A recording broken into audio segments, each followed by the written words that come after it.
서양 지성사의 거대한 뿌리, 아는 자들의 스승이라 불리는 인물이 있습니다. 바로 아리스토텔레스입니다. 그의 생각은 2000년이 넘는 시간 동안 인류의 사고방식을 지배해왔죠. 과학, 논리학, 윤리학, 정치학까지. 그는 거의 모든 학문의 기초를 닦았습니다. 오늘 우리는 이 위대한 철학자의 삶과 시대를 초월한 지혜를 8분 동안 깊이 있게 살펴볼 것입니다. 한 인간이 어떻게 이토록 방대한 영역에 영향을 미칠 수 있었을까요? 그 여정을 시작합니다. 기원전 384년, 아리스토텔레스는 북부 그리스의 항구 도시 스타기라에서 태어났습니다. 그의 아버지는 마케도니아 왕의 어이였습니다. 어린 시절부터 자연스레 과학적 호기심을 키웠죠. 이러한 배경은 훗날 그가 사물을 직접 관찰하고 분류하는 경험주의적 성향을 갖게 했습니다. 17세가 된 그는 당대 최고의 교육기관인 아테네의 아카데미로 향합니다.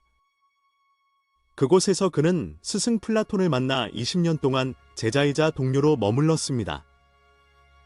플라톤이 하늘 위 이데아를 보았다면 아리스토텔레스는 땅 위의 현실을 보았습니다. 기원전 347년 플라톤이 세상을 떠나자 그는 아테네를 떠나 여행을 시작합니다. 그는 레스보스 섬 등지에서 해양 생물을 연구하며 최초의 진정한 과학자가 되었습니다. 기원전 343년 그는 필리포스 2세의 초청으로 알렉산더 대왕의 스승이 됩니다. 세계 정복자가 될 소년에게 그는 그리스의 문화와 철학적 소양을 심어주었죠. 이 짧지만 강렬한 교육은 알렉산더가 대제국을 건설하는 데 큰 영감을 주었습니다. 다시 아테네로 돌아온 그는 자신의 학교인 리키온을 설립합니다. 그는 걸으면서 강의하는 습관이 있어 그의 학파는 소유학파라 불리게 되었죠. 이곳은 단순한 학교를 넘어 당시 지식의 모든 영역을 수집하고 분류하는 중심지였습니다.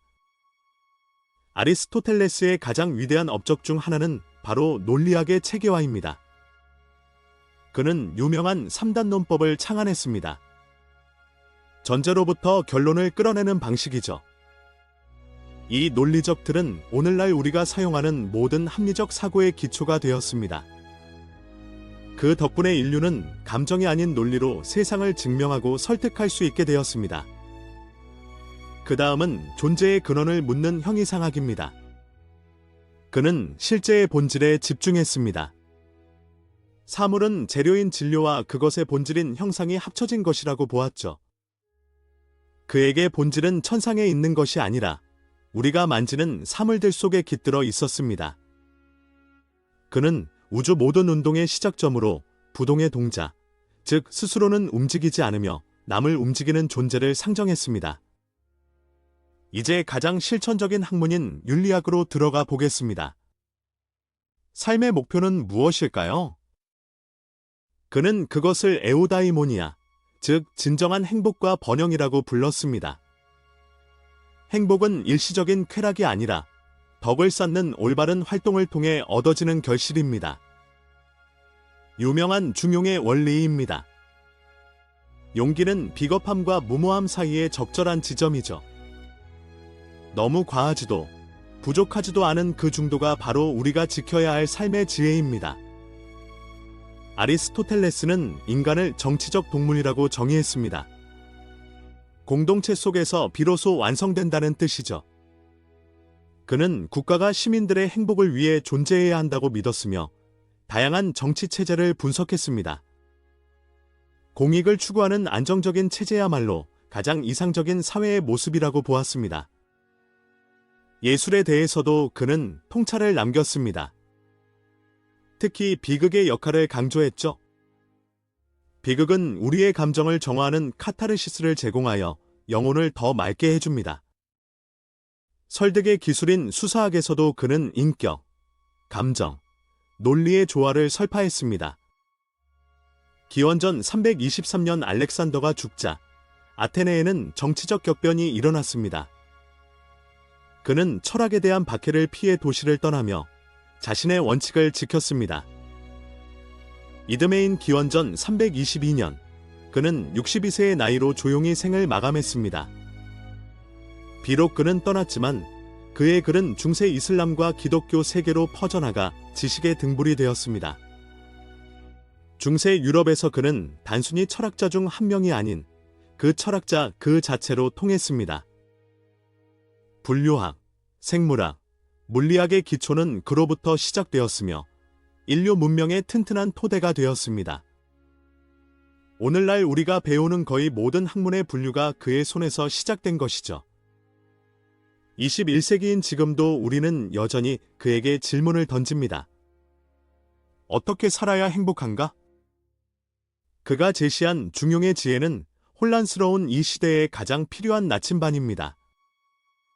올바른 습관을 통해 훌륭한 인격을 형성하는 것, 그것이 진정한 변화의 시작임을 그는 말합니다.